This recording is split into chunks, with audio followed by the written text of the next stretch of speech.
Hi there, I'm going to share my sermon for the day.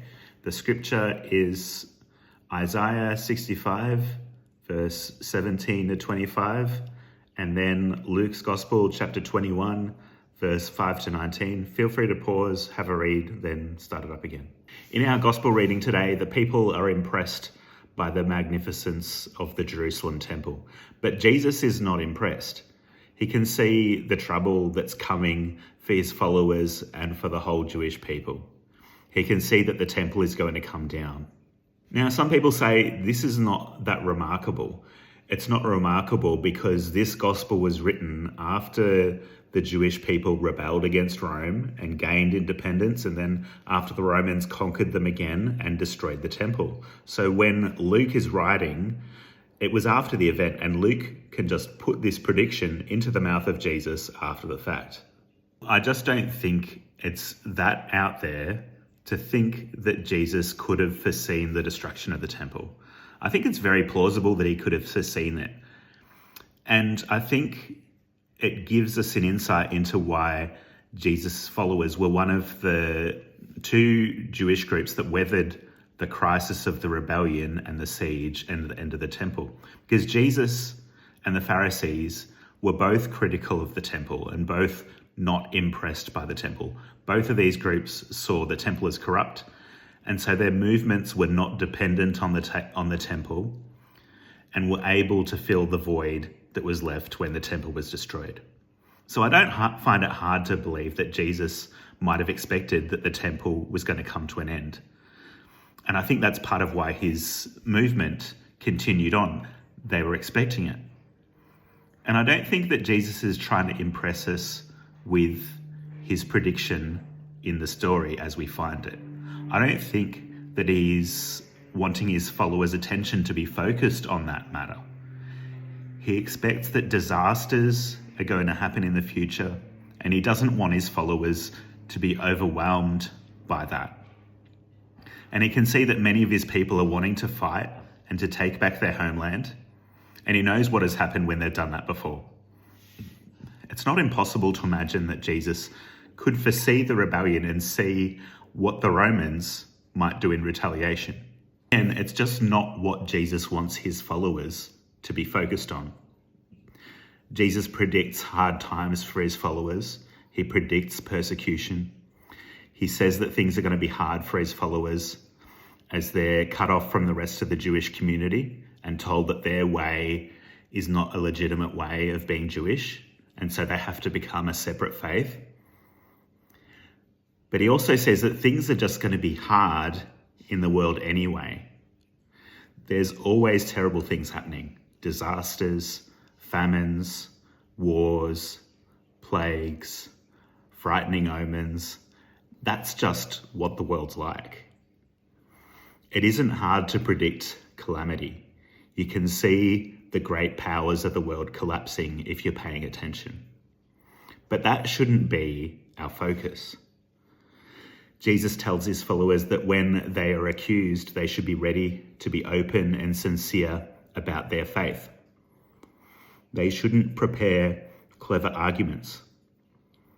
They should just be ready to share honestly the good news of what God is doing for them. Some of them will die, but the reading ends with Jesus saying that they won't be harmed. He says that they'll gain their souls. They'll have lived fully and authentically as their true selves. In Australia, we're not persecuted for being Christians.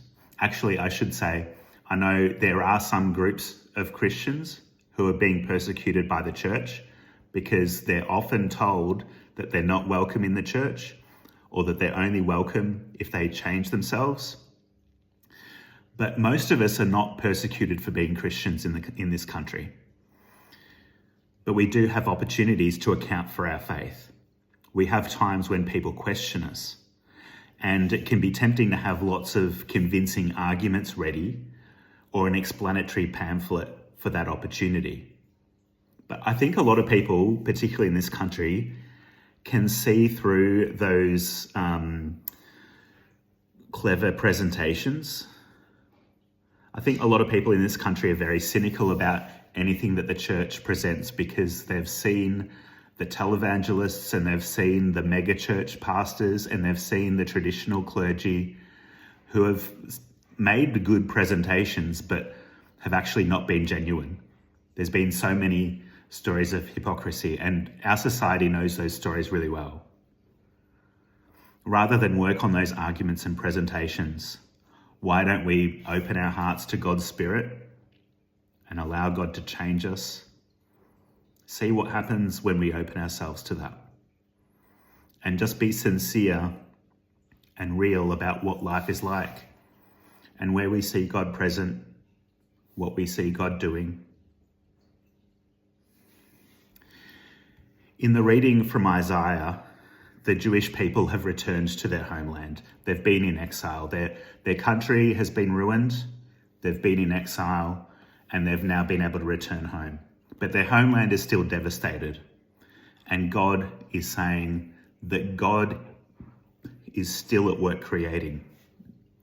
Just like God created the world out of the formless void, God is doing the same again, recreating heaven and earth after the devastation of war. God will comfort the people who have been disturbed by the devastation. God will heal them. And there'll be a new order of things. People will not work without benefit. They'll get to enjoy the product of their work. They'll get to enjoy living in the houses they build. They'll get to enjoy eating the crops that they grow. They won't just be working for the benefit of a powerful master or a big boss. And in this vision of the earth recreated, the wild creatures live in peace too. The great creatures don't torment the small creatures. The clever creatures don't trick the innocent creatures. And this is a parable for the powers of the world. It means people won't have to be afraid of the snakes and the lions of the world. As we prepare to celebrate Reign of Christ, or Christ the King Sunday, and later on as we prepare for Christmas, this is the world that we still hope for, this vision that Isaiah talks about. We still look out for signs of this coming because it hasn't been realized. We still look out for the opportunities that we have to work for peace and goodness in the world. We still hope for a time without disasters and war and pandemics.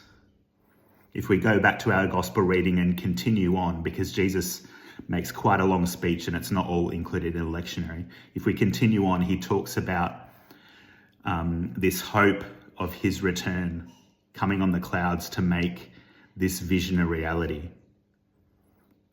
As we begin to anticipate Christmas, we're not just waiting to commemorate the birth of Christ, we're also waiting for Christ's return and the realization of his reign on earth. And we're looking out for opportunities. We're looking out for signs of that, for things that look like that vision. We're looking out for ways that we can help those kind of things to happen in the world.